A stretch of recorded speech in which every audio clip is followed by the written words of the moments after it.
Hello and welcome to today's video with another message. I wanted to talk about the power of letting time has its pace.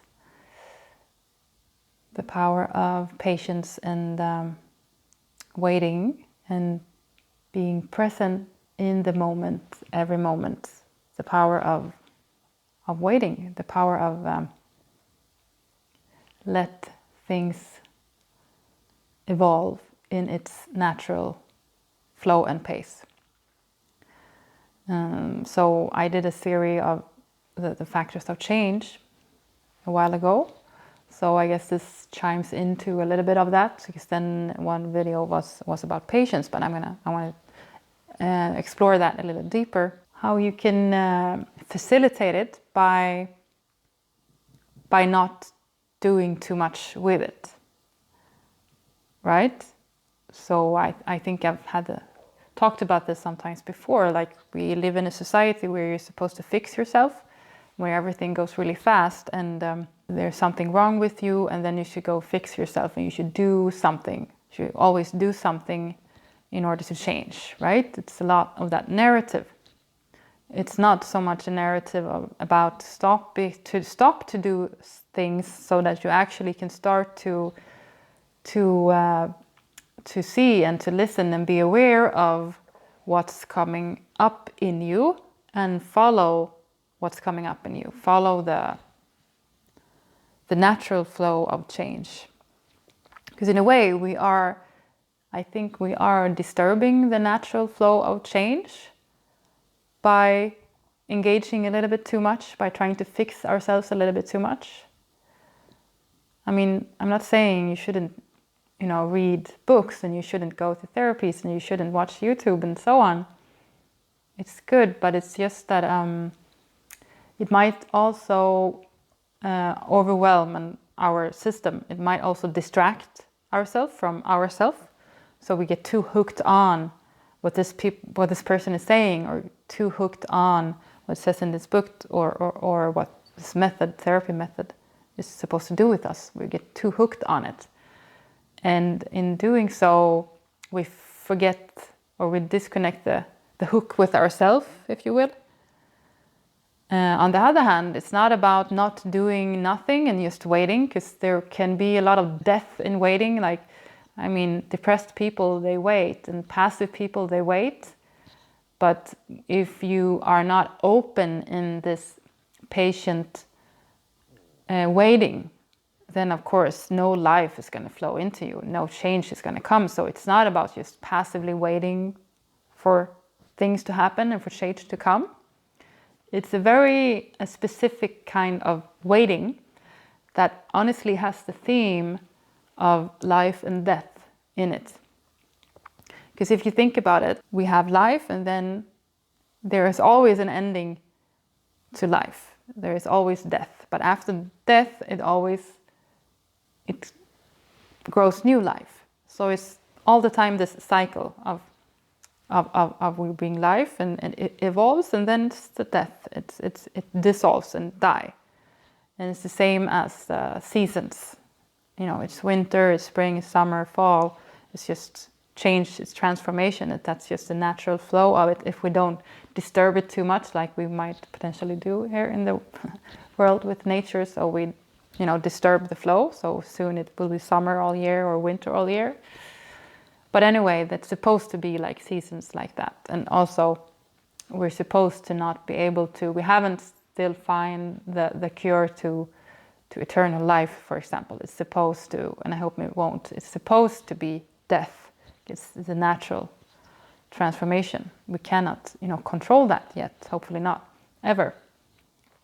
So it's the wisdom of that also we can translate into what does it take to actually transform and to change, to grow. Well, obviously it's very simple. We don't need to do anything. We don't need to push a button for spring to come. Spring is gonna spring. Spring is springing. Without our help, spring is springing. And it's the same with change. If we had death, if we've had darkness, if we've had grief, what does it take for us to enter light again, a light period? Well, it does take for us to be super present in the dark, in death, in winter, to really embrace darkness, winter time, isolation or death. To be so present in it so that you will notice when the light from spring will come through the darkness. Right? So, I mean, if you're not present in the darkness, if you're not present in winter, you're not going to notice when spring is showing its first sign, when it's trying to break through the darkness. Because then you're so disconnected and you're just, giving up on life, and you're running around like a crazy maniac, searching for signs of the light. But the light came here, the light is coming here, and you're over there searching for light over there.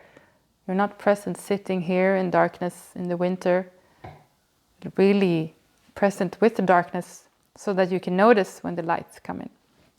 You're either disconnected and given up so you don't notice it, or you're running around looking for light over there, which is totally the wrong place, right? So the key for surrendering to the flow of life, or to transformation, to change, is really the presence in the darkness, so you can notice, I don't decide when change is coming, actually. The only thing I can do is to surrender to being present in what is, and wait. Be patient and wait in the darkness, to be patient and waiting, actively waiting, not passively waiting, waiting in presence. And when I'm doing so, then I will notice when it's time to go to the light. When it's time to go, I'm not talking about dying, but well, it can be that also. But when it's time, the light as isn't dying, but when it's time to move to next phase, to move to spring, when the times are changing, in order to follow, to find the key to follow the natural flow of change, I need to be really present in whatever is. And if I am, honestly, change doesn't have to go slow. Change would go much slower, I think, if you're trying a lot of things or if you're given up. But if you're present in whatever moment there is, then you will experience when it's time to go to the next stage. And you will do so with much more love for yourself and care for yourself. For example, if someone has died and if you're grieving, you cannot, force the pace of grieving. You have had a loss. Of course, you need to go the different phases, and you need to grieve in all kinds of sorts of different ways. You cannot take the person back. You need to, accept, and there's so many phases. And if you're present in that, eventually, most of the people who have lost someone, they can say a time when they, sort of could look up at the sun and enjoy having sunshine in their face a little bit after a period of darkness. They could enjoy it. So I think when it's so concrete, when someone has died, then people normally have a little bit easier to accept that, with grieving there are different phases. But why not see it like that when it comes to every sort of change that you need to do? That it's not about forcing, it's not about giving up. You don't have to do a lot of things. The action comes from presence. The action comes from being grounded and present and being in yourself, so that you know what you should do next. So it's not only about waiting, but the foundation is presence and being patient and waiting for the sign for the next step. And when the sign has come, then of course you need to take action to step into the next, to spring. You need to go outside then. So that's when the action comes, right? So that's one way to think about transformation and change. If you want to change in your life, first of all, You need to really take in where you are. You need to really be present in the present moment in your life right now, in all the misery, in all the darkness, all the boring stuff, or whatever it is. Be super present and aware of it. And when you are, then be open to signs that there is another way, or to positivity or joy. And take that in. And when you have taken that in, and it's in your heart, then you can ask your heart what the next step will be. If you will need to take some action or not, and what action you will need to take to go into this new phase, this new timeline, this new paradigm. Don't take action until you are grounded and present and enough to hear the whisper from your heart, to hear what your heart wants you to do.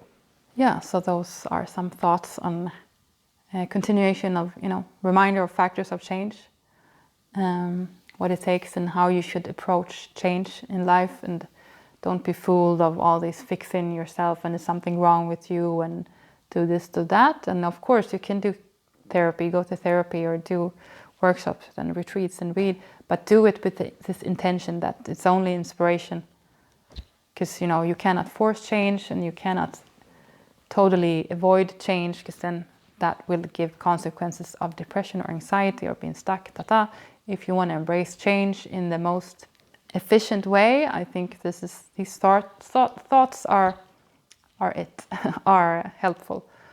So I hope it will be for you. Please comment if this is something you tried, or what do you think about it, or if you don't think, just please comment if you want, and also sign up for my newsletter. It's in a link at my website.